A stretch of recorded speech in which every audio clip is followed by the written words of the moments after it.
Pre-primary gi OJAH LOUBADA KANGLON KAIBA kaya YAORE HAINA YANINGDABA PHONGDOKTUNA Desam na Education S ki Director Office AMADI SSA gi Office LONSHINDUNA KHONGJANG CHANGSHINKHRE Police na Desam gi Thoumee Phajinkhre Lengak na pre-primary gi OJAH LOUBA gi thawong YANINGDABA PHONGDOKTUNA Desam gi Thoumee sing na ngasi ayuk pung 13 makhairom taba duaida ahanbada Babuparada laiba Directorate of Education S ki Director gi Office AMADI SSA gi Office ta thomjinduna Office sing asigi solonsinki Tungda Desam gi Thoumee sing aduna lamhel pata laiba Directorate of Education S ki Office solonshinduna KHONGJANG CHANGSHINKHRE cherak aduda lamhel Police Station gi osina luchingba team amana mafam aduda changsilaktuna KHONGJANG adu lakshinna bahonakhi Tungda Desam Head Office ki Secretary Finance Oinam Surjakanta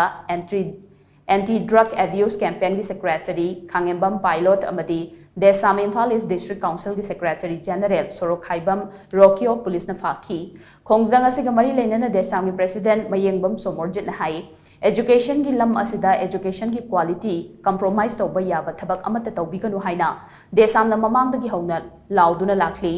afaba education ama ohenbada mahairoi sing takpi tambidi bo oja sing asi yamna maru oi haiba si mahairoi loop asina chet na thagona duna lakpani cherak asida yamna nungaitaba amadi mathong hugtaba thawong amoina lengak na maru oina education department ki director na National Education Policy ki KANGLON ki wangbada pre-primary OJAH khanbagi process asi sathari NEP lising ani kunni matungina foundational stage ki pre-primary class ki OJAH si matik chana training phanglaba miyoina oigadabani adubu hauzik lengakna pre-primary OJAH laubagi chathariba process asidi miyoi amana matik chaba training phangdrabasu class 12 pass tawraba miyoi amana OJAH oiba yabagi ayaba piri masi chumdaba amani asigumba thawong asi chathabikanu haina mahiroi loop asina mamangda haikhrabasu mamang thagi kuntareta department asina notice ama amuk thotuna pre-primary gi OJAH laubagi form thajinbagi matam asi thasi gi tara manga fawba sangdurakli thawong asi mahiroi loop asina thamkhibo wafam lumna laude takpani haujik chathariba OJAH laubagi thawong asi makhata na chathabiganu masigi thawong asi makhata na chatharaklabadi thasi gi tara taruktagi hauduna Desam na akan makhongjang changsilagani masida thorakpa phafatagi tekchak khudingmak lengak na maruina Education Minister amadi Education S ki Director na pugadabani haina mahangna makhata khi aduna masigumba thawong se masi